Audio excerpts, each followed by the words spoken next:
Shalom, family. Shalom. All praises to the Most High. Family, I hope you are enjoying the video I just dropped on Columbus Circle. While you're waiting for that video, I just uploaded another one at Central Park. So Lisa Cabrera did a video a little over a year ago in regards to Central Park, and she mentioned how it was a thriving community of our people. So today we were in Manhattan and we decided to go check out Central Park, just to go see a sundial and an obelisk. We had no idea that we would be running into what we saw today. The entire Central Park is a sacred site. Now, Central Park is a new name that they gave it. Now, let's go through this a little bit and read it and see excuse me, what Wikipedia has to say about Central Park.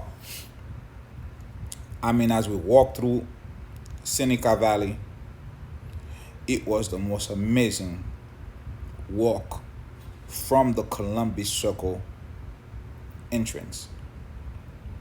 Right through there, the entire thing is a sacred site. It is filled with dolmens, boulders, rock formation everywhere. So I just uploaded a video on that, whichever one you see first. I just wanted to give you a little background on Seneca Valley, better known right now as Central Park. So let's see who it belonged to. Before the thriving black nation, the thriving Hebrew brothers and sisters lived there, what was it?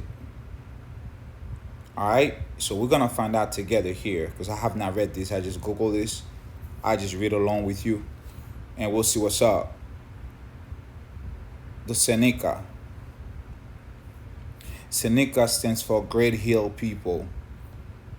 Onodowaga, Great Hill People. As you will see in the video, we went on top of a hill. There is a hill in Central Park. Best kept secret in Manhattan. They don't talk about this.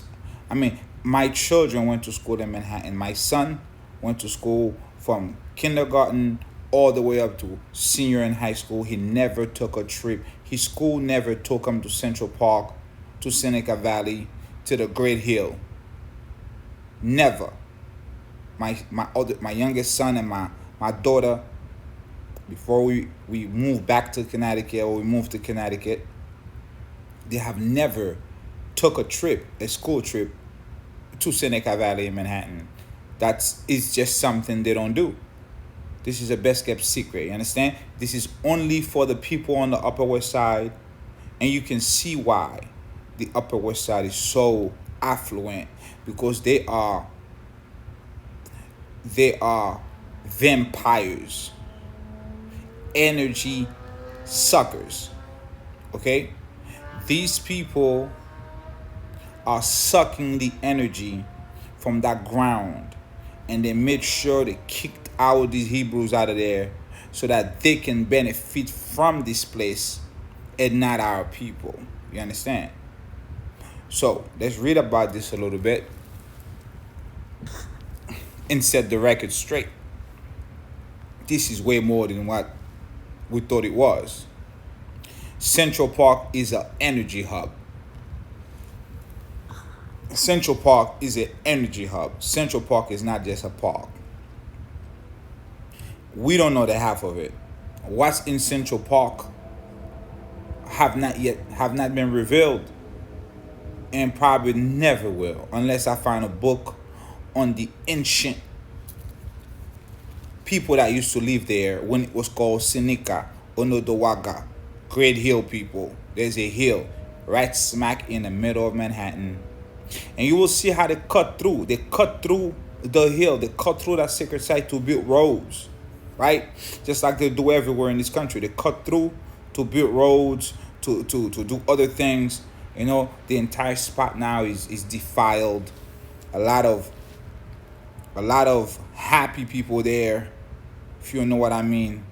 Sunbathing on the rock formations. The Ibidels are extremely unhappy with them. See, now you understand now there was a rat epidemic in Central Park. That's just a prelude of what's to come to them, right? So the Most High is letting them know he's about to evict them. He's going to take them out like rats. So this is what's happening. Let's read this. Seneca, Onodowaga, Great Hill people are a group of indigenous Iroquoian speaking people, native or Iroquoian speaking people, native to who historically lived south of Lake Ontario, one of the 5 Great Lakes in North America.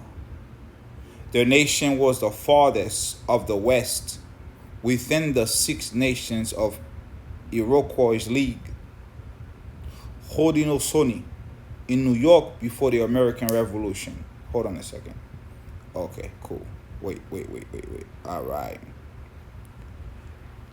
In the 21st century, more than 10,000 Seneca, Onodowaga, live in the United States. I don't believe their numbers. Don't believe their dates.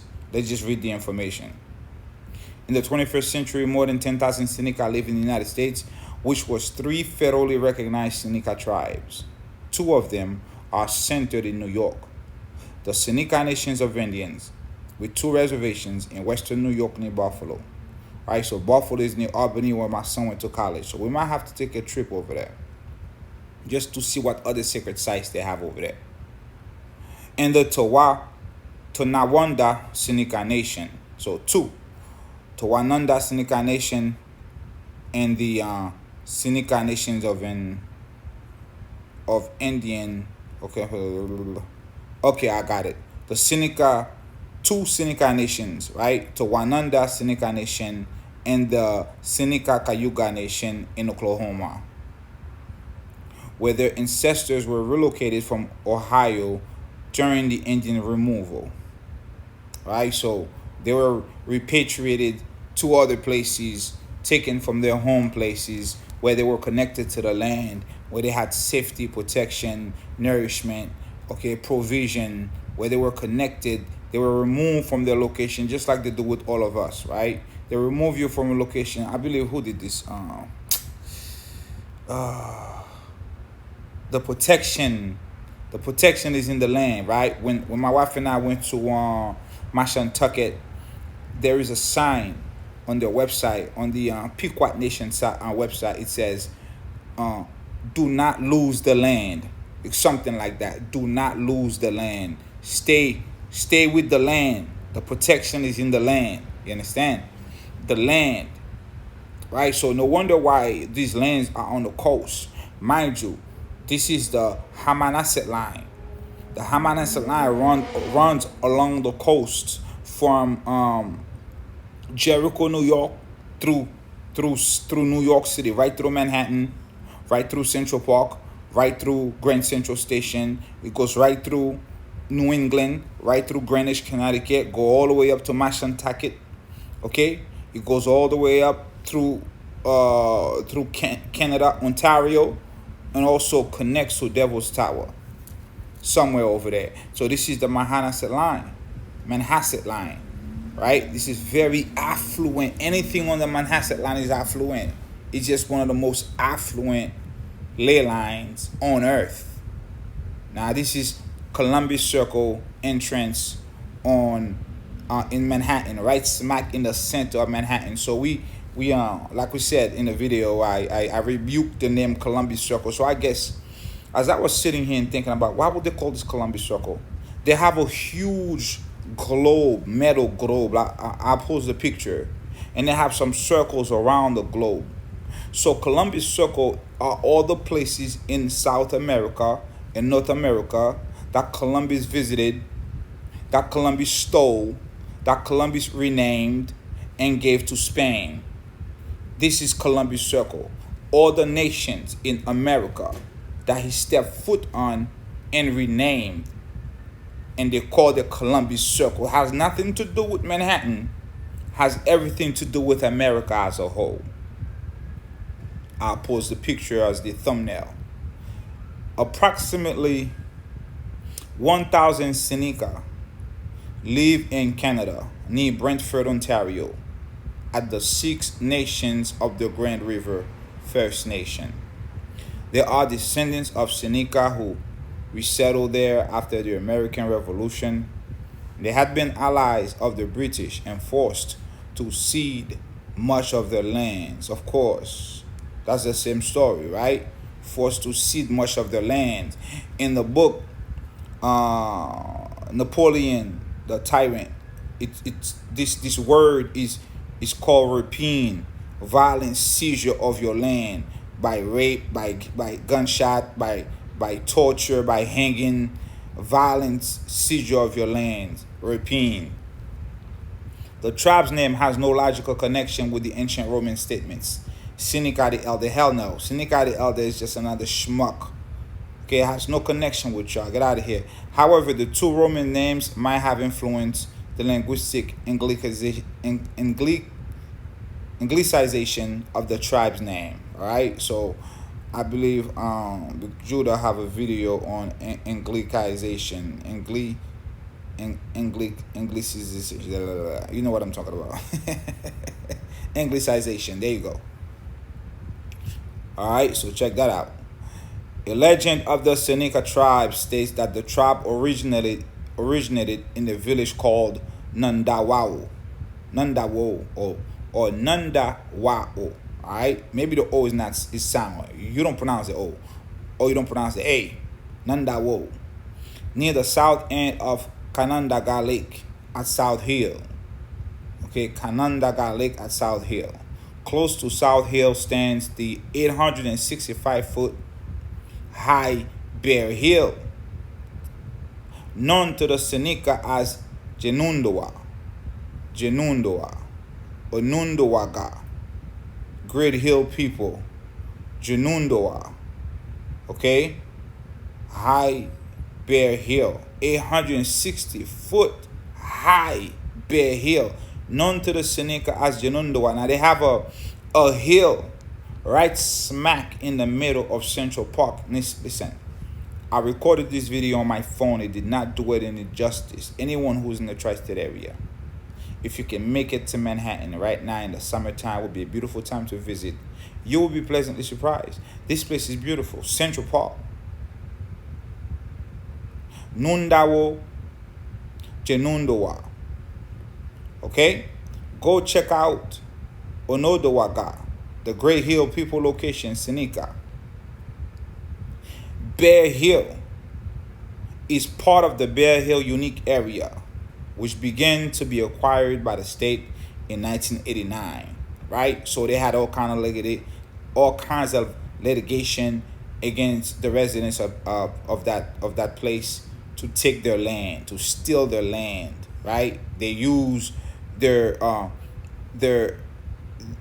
fact that they know the law that they created to benefit them, to steal land, to kill people, and to destroy communities. That's what they do. These are the seed of Cain, Satan's children. They steal, kill, and they destroy. That's what they do.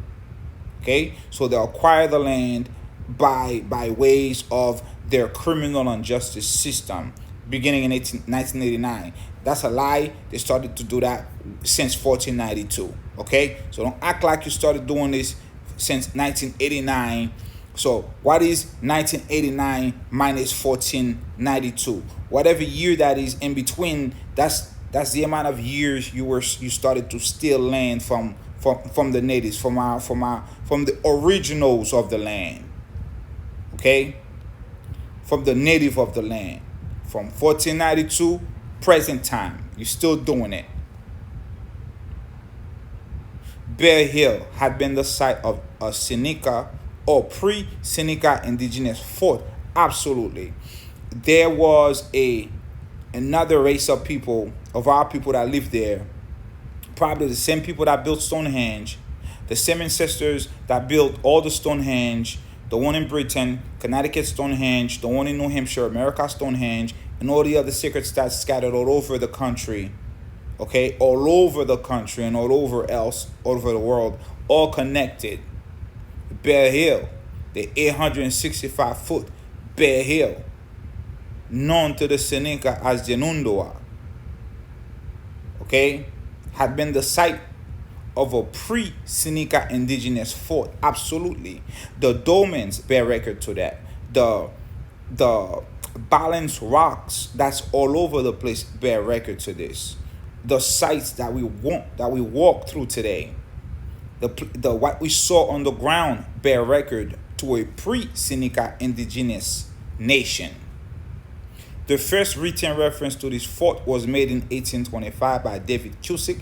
Now, the first written record to your people was made by David. All right, so our ancestors, our people, have records that they have gone back to antiquity of other lands. All right, so stop lying. The first written reference to this fort was made in 1825 by this schmuck in his History of the Seneca Indians. There you go. The traces of an ancient fort covering about 1 acre and surrounded by a ditch and formerly by a formidable wall are still to be seen on top of Bear Hill. I was there. I saw it. They indicate defenses raised by Indian hands, or more probably belong to the labors of a race that preceded the natives, the Indian occupation. Definitely. The wall. This is a very ancient site. You could look at the rock formation, all the striation on there. It's just very, very old, but yet it's very smooth to walk on. So smooth, my wife slipped a little bit.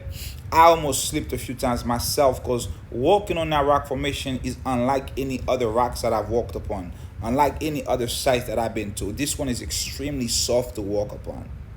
The wall is now about tumble down. The stones seem somewhat scattered, and the ground is overgrown with brush. Now, the stones are not somewhat scattered. All these stones, as we know, they are placed strategically to harness the energy of the land, and they are all in one accord. They are all in unison.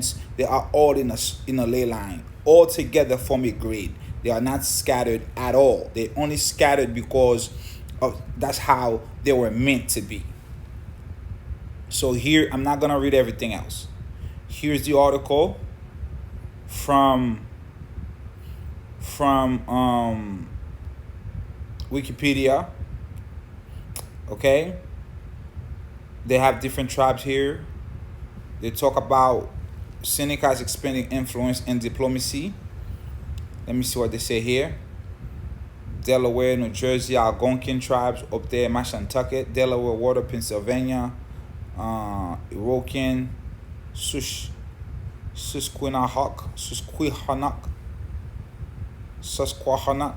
Lancaster, Pennsylvania, New Amsterdam.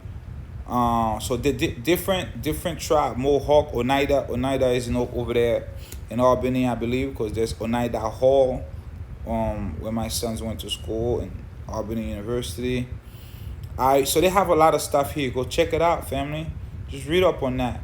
So we have to take back all our sites. This is the season we're in right now.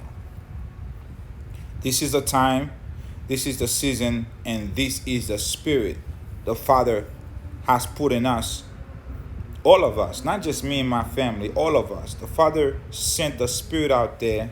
So wherever you go now, okay, you don't even have to look for these things. We didn't go looking for this. We went to see the obelisk and the sundial.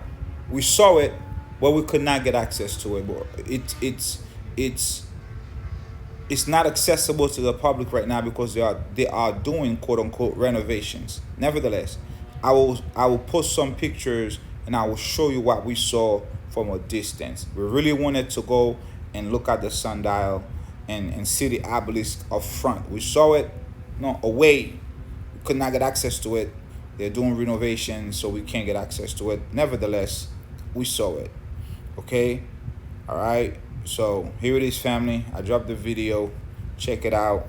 Also check out Lisa Cabral's video on Seneca Valley, Seneca, Onodowaga, the Great Hill people. Okay, the Great Hill people. And then what else? What was the other name? Down here, Janundowa, Bear Hill. Okay, Bear Hill Mountain, 65 foot high. Bear Hill Mountain, Janundowa. Okay, Seneca, Onodowaga, the Great Hill people. Shalom, family.